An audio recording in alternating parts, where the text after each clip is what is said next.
that what it is? Well, no, I don't eat as much food, but I mean, I reckon that my whole metabolism must have changed, because I can have a jolly good dinner or anything and don't put on weight, but I did at Christmas a bit. Ah, yes. You know, over a long time, eating all the wrong things. I mean, crystallised fruits and so on and so. Yum, yum.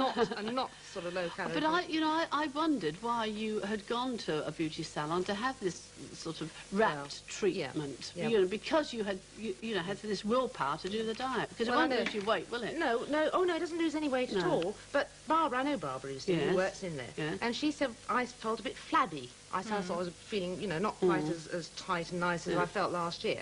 This was after Christmas, you see. So Barbara said, well, come along and try this new treatment. Yeah.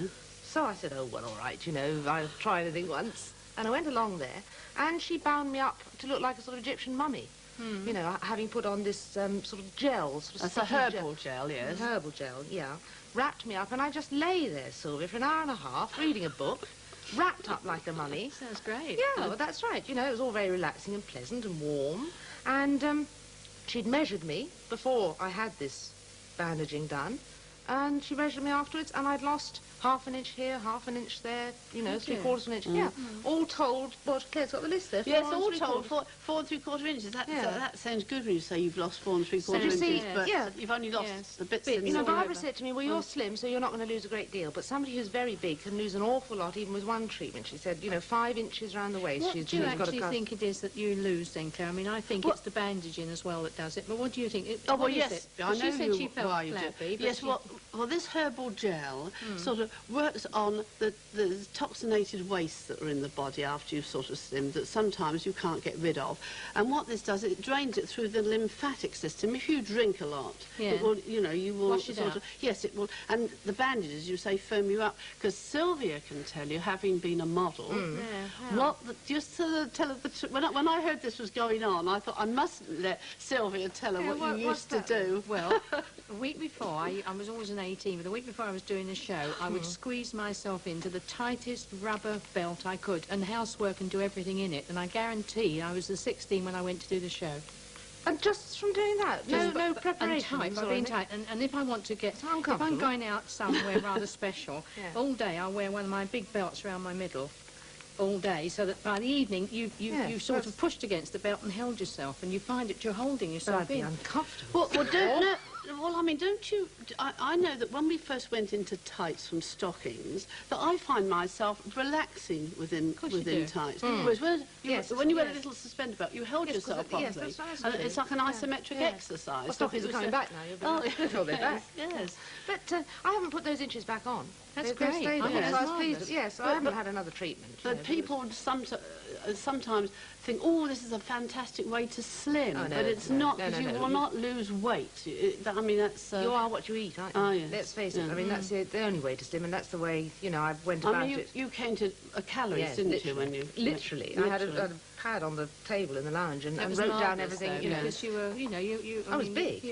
And you must feel a lot better, because you look fantastic, I think. Don't feel any better at all. You don't? No. And they said it would help my back. It made no difference to my back at all. I love new books. And I really have got quite a very big collection of cookery books, as you know, Lucy, because you've seen them. So has Sylvia, in fact, yes. And this is the newest one that I've added to it, which is not exactly a cookery book, but it's encyclopedia. And it's really about the ingredients, all the ingredients, and the various cooking processes. It's called the Cook's Encyclopedia, and it's by Tom Stobart, published by Batsford. It's a nice cover, isn't it? Yes, very simple and plain, but it's very, there are no pictures inside it, but it's really like a small Larousse, in that it tells you everything. Now, it's got very, very good sections on flour, what different types of flour there are, so why it's just a reference book, is it? It is a reference book, absolutely, yes. And it also tells you what things are, all the various ingredients. And I think this is possibly something you do or don't know, I'm not sure, but it tells you what cochineal is. And it is, in fact, the dried body of the female cochineal bug. Is it? Yes, it's an insect which is native of Central America, and it's bred in specially grown plantations of cactus. For example, it's grown on Tenerife. And what happens is the pink colouring. And what actually happens is that the little insect gets onto the plant, you see, and then it begins to suck all the sap and so on out of the plant, and it loses its wings and its legs. Sounds really appetising. And it blows up. So that it appears like a little red bead on the outside of the plant, and for a long time they didn't in fact know that it was an insect. No. And that is taken off and then ground down and powdered, you see, and that is what cochineal is. I remember pink and I'll never use it. I remember telling somebody that years ago, and they really frankly didn't believe me, you know. They really didn't. But it tells you about absolutely everything. It tells you what cornflour is, tells you how to choose your ingredients, how to buy a lobster, what to look for in a raw one and also in a cooked one. You know? I think that's the basis of beginning to cook, Mary. Because, you know, when they say take 5 ounces of plain flour, yes, unless you really know the reasons why, you just do it, and then in the end you don't know why you're doing it. Right. And sometimes there are a lot of American cookery books on the market now, and you'll find that they'll say sometimes in some of them high ratio flour. Now, what's that mean? Well, exactly. It isn't every cook that knows what that is, you see. It is a particular...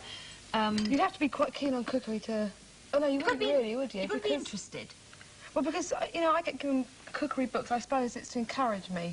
And then I read it and I think, well, I don't know what that means. So you don't go any further? No. So if you had something like that, you could always refer to it, then at least you'd know. That's right. I think that's a good bride's present, that. It's a lovely basic. book to have, that. Yeah, so we're giving them a very expensive cookery book. A bride's present to know why they've got to use that pan. I think so, yes, and how to use it and what to look for when they go to buy the ingredients, you see. Anyhow, the high ratio flour is a particularly soft flour, suitable for making cakes. And when you buy a packet cake mix, it's always got a high ratio flour in it. Yes. Does it mean a high ratio of calories or something? Or high, I mean... No, it means higher. That is very, very low in gluten. Oh, I see. Very, very soft, finely milled flour, you see.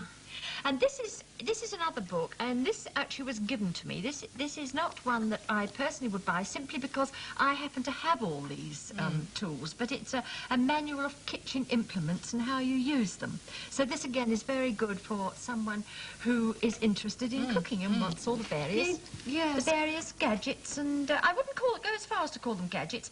Something like that, for example, that knocks the stone out of a cherry, I think of as a gadget. Knocks the stone out of a cherry? Yes, it does. What does it do the rest or an olive. What's that bottom without thing? cutting it or anything? Nutcracker. That's a nutcracker. I thought it was a nutcracker. Yes. The thing is, somebody gave me a garlic press, and I longed for one of these scissor things. Yes. Daphne bought it for Christmas this year. Do you know, I've never used it. I thought it would be invaluable, and in fact, I never get it out of the drawer. And the garlic press I never used. But of course, you don't cook things like steak and so on, do you? So you wouldn't need a tongs like that to turn it over, you see. But this is not only about all the various knives and so on and so forth. It also shows you some of the processes of preparation. Now, for example, if you look at that, it shows you how, first of all, to gut a chicken, and then how to cut it up. I think I'd rather buy a frozen one. Oh, you are. I don't know why you're sitting here listening to me, Anna, because you're really not very interested. And again, it shows you again some of the basic principles and the basic techniques. You see? Very interesting, Mary. It is. I like the diagrams. I think they're much nicer than photographs. Now, this is something I've been looking for a long time, and if any of you ever see it on your travels, and particularly you, Anna, because you're now off somewhere, I know, aren't you? Yes. And it's that, which is a lattice cutter, and what it does, you roll out your sheet of dough, and you run that cutter through it, and you see get the crisscross effect. Absolutely. Yes. In the sheet of dough, and then you lay it on top of the most wonderful Danish pastry with the top like that. They do. Oh, they do. You're quite right. And then here, you've got a very good illustration of how to truss a duck. Truss a duck? It sounds like a joke. And here is something that I want to show Sylvia. Where is it? Because I'm going to do it. Marked it off somewhere here. That's right. I want to make a little potato nest. Oh, gosh, that's lovely. With one of those. That's great. What is that like? Well, you prepare it with raw potato, and you slice the potato on an implement known as a mandolin. Yeah. And you make a gaufrette. You know what that is? Is it like a basket? Like a waffle. Basket? Almost, that's right. Almost like a little waffle. And then you line that into the bottom. Because there's just something about canal holidays that we love. No telephones, no cars. I mean, I love cars, don't get me wrong, you know, but just to be able to get away, no phone, and just chugging along 4 miles an hour. absolutely I was going to say, the only time that I've experienced that, of course, is when I took the children on the Kenneth and Avon Canal and That's pretty. And yes, beautiful, and had that horse draw us. Oh, yeah, but that's unusual now. And it was so beautiful. Yeah, you don't really find many horse-drawn ones. I know that one is. That's a sort of public one. That's You've got on a right, day yes, trip or that's something. right. Yeah, well, most of them now are diesel-engined. Ah, yes, so you know, do which get is the little puff you get the noise, chug noise. Yes, that's right. But they're so this narrowboats are marvellous, and they're all decorated, Yes. as you know, with the sort of roses and flowers and things. And nobody knows why. It's just a tradition of canal boats and the canals that everything has roses painted on it. If you're going to paint it, you paint a rose. Oh, but there are various sorts. Oh, you know, yeah, different nice. types. Why are you painting them? Well, I'm not you're painting them. what are you doing with them? This is Canalia, Anna. Now, ask me what Canalia? they are. Yeah. Sounds like a canal. flower. Yes, it's canalware. And have you ever been on a narrowboat on a canal? No. You haven't I've seen them. lived. I've seen them. You know, the ones that are shown, Yeah. like a Yes. showboat in a Yeah. dry dock Oh yeah, or something. no, but you want to go actually on them. This, I like this actually. This is a sort of typical example of the things they used It's to a do. footstool. Well, exactly. It's a stool, but it also doubles up as a work basket. You see, because there's not a great deal of room, obviously, inside the the narrowboats. Yeah. And it's I love that. That's my favourite. So everything's Very double fond of it. purpose? Well, not everything, but most things are. It's quite clever, really, Quite, the way yes. they thought of it. Take it that, Anna, a second. When you don't put it on the scones, No, I won't. otherwise, careful of the lid. That's it. The coal hod's nice. Now, that obviously, we've never used it. So it's all clean and sparkling, but just the different types of rose, the different type of painting you've got on there. You see flowers again, and always flowers. And any colour background, and the narrowboats themselves always have sort of flat side, and you see the flowers painted on Painted there. on and there, the name of yes. the name of the company that built them. This, I take it, is a little view that they probably might go by. Probably, yes. Don't know where it is. It's on the top of Because the each one stool. has There's got one. Yes. like But they're very a individual because they're picture. hand-painted, Nowadays, do you paint them yourself, or would you send them to Some somebody people to do, paint? or some people, have them painted by famous painters. There's one chap called Ron Huff who does the Braunston roses. That's this one. And this actually belongs to a friend of ours, and it's off their boat. But that's I like that.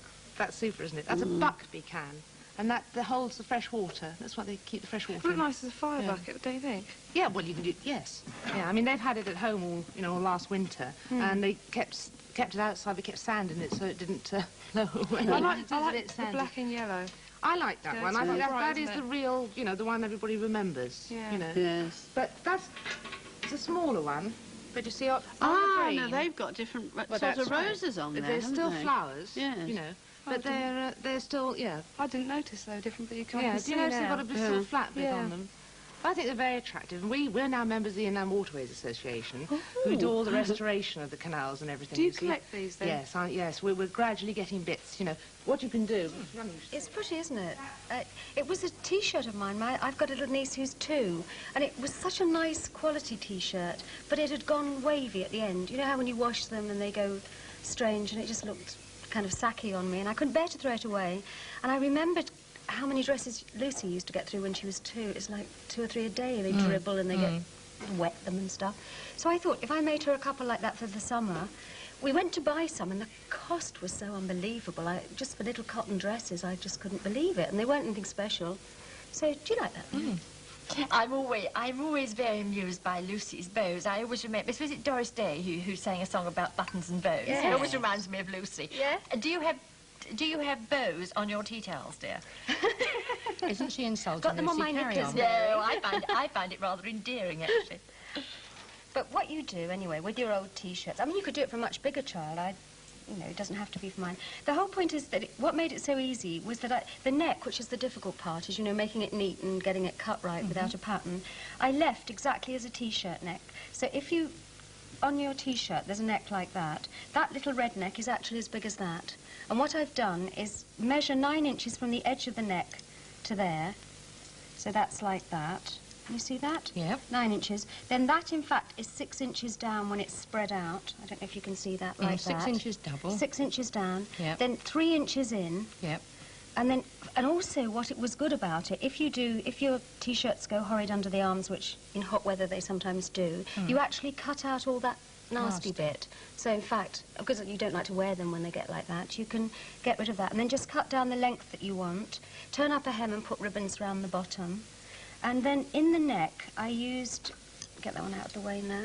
This shearing elastic, because it's quite soft and it's quite fine, that kind of tubular elastic, and just make sure you can get it over the baby's head, and then thread the elastic. You see, that's double, so you can thread the elastic inside this piece. There's no work, and it's very neat. So you just thread it so that it goes over the head and fits around the neck, which will gather it up like that. Half of this is gone, and then also put the same elastic round there, and then you've got like a little summer frock. Master of make, do and mend, does she not, Sylvia? Well, she is, but, you know, the dresses for children are so expensive, They are, Mary. yes. Those little tatty cotton things are £7 and £8, and by the time you've had them in the washing machine... And also, you can make such pretty things. They're not too fussy. Make them as you they're want real them. cotton. That's right. Yeah. And not every baby in the streets got the same one. I do quite agree like about doing that for Lucy. It's good when it's pure cotton. Yeah. And you miss her. Yeah, because she's always like a second mother. They sweat so, don't they? That's interesting. Do you get on sort of better with her than you do with your mother? Oh, no. She's not a mother substitute, but in many ways she means as much to me because she was always there when I was small. I've never felt any difficulty speaking to my own mother. Yeah, you're lucky, aren't you? Or Billy either. Yeah, but I see a lot of people do, don't they? They find very great difficulty talking to their own parents. They find other people's Sometimes parents when my easier friend to talk says to me, "Oh, you know, you're so lucky. You talk to your mother so easily." They say, "I just can't talk to mine." Yeah, but it's a lot more free than it used to be. You go back to Mary's and my age. Gosh, you couldn't even say you'd been out with a boy when you were 18, could you, Mary? I think there are certain subjects that are more difficult. I mean, sex is quite difficult to discuss your sex life with your mother. Well, I think it depends on your age. I mean, I never used to talk to her as freely. I mean, I talk to her more freely now than I used to do, but I think it just comes with age. And I think she's a lot... You're so old now, aren't you? Yeah, I'm 22. But she's a lot broader in her outlook than she used to be, say, 10 years ago. Yeah. There are still certain subjects which are very private. I mean, I have always considered the subject of sex to be something rather private, and I really wouldn't want to discuss that with either But my if son Deborah had a or my problem, daughter. or, you know, if they had a problem, surely you would Oh, yes, prefer I them. think that probably if they did, they might come to me, you know, Yes. but I'd never think about myself, really, as a particularly motherly kind of figure. I mean, I do have a fabulous relationship with my children, and Deborah in particular, you know, but I think I'm a bit of a crusty old faggot, actually. I think Sylvia is very much a motherly kind of person. When I was young, I would have gone and wept on her ample bosom. I would really, you know. I know, but really. Did you ever talk to your mother about that? My mother, I never had a mother. I was 17 when she died, so I had a bit of a problem, really. I used to go to my grandmother quite a bit, but she was very Victorian. I mean, boys and anything other than sewing and knitting and getting yourself to be a nice young lady, that was the end of it. So you could never discuss anything. I had a lovely aunt, a barmaid aunt that knew the world. Really? I used to go to. She was mum. All I would have wanted was a barmaid aunt. I've got a barmaid mother. But you see, because of the training, they're with the world, and it's quite fantastic because the things they have popped away in their head, they don't discuss with you until you pull it out of them. Yeah. And then they seem to know all the answers. And it's nice to have a woman who's absolutely the opposite of your mother. And my mother, not that I had her for very long either, but she was very kind of precise and neat, and we had this amazingly fat, scruffy lady who never cleaned her house. That's where I get it all from, you know. Come on. And I used to visit her, and I loved it. I loved all the mess and the lots of cups of tea and the cigarette smoke.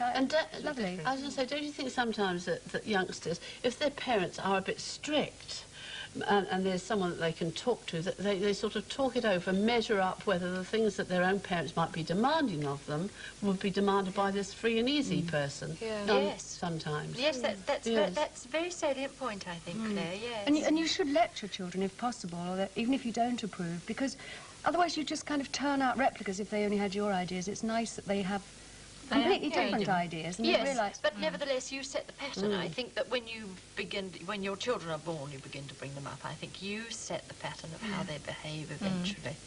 It's amazing Even though they may fight it on the The way. only trouble is that when they go completely away from you, away from the image, Mary, as I did, you change. There are all these things in the back of your mind, but unless you're in contact all the time with the person that moulded you, you tend over the years to grow away from it. I found I have. I think you develop more your own personality and your own character, yes. but I don't think in a way that you exactly change. Oh, you sort of forget, maybe. Even no, your it's not, you basic just develop. attitudes to things, yes. All sorts of women have influence. I mean, like the head girl was very important in my... I mean, she was everything I wanted to be, and film stars have Oh, Don't you yes. think they have a kind of Yeah. effect on you at that age? I agree with you. They do, and then you groom yourself to that, and then about 10 years later, you realise they had such a terrible life, a horrible life. They were so unhappy, and all they could do was put the smile on for the screen that you think, well, it's not real, what is it? It's not real. But you get carried away thinking everything like that is real. Right. All the glamour books you read, you think it's real when you're young. Oh, you do have to go through that. I You remember think you're going living in the false world. to the cinema and desperately, because I was always very pale and pale gooseberry eyes and pale skin and white and spiteful, you know. All I wanted in the world was to be like Carmen Miranda, carrying a basket full of bananas and all dark-eyed like you, and, you know, really, I remember that. I shall bring the bananas in tomorrow. It was about 4.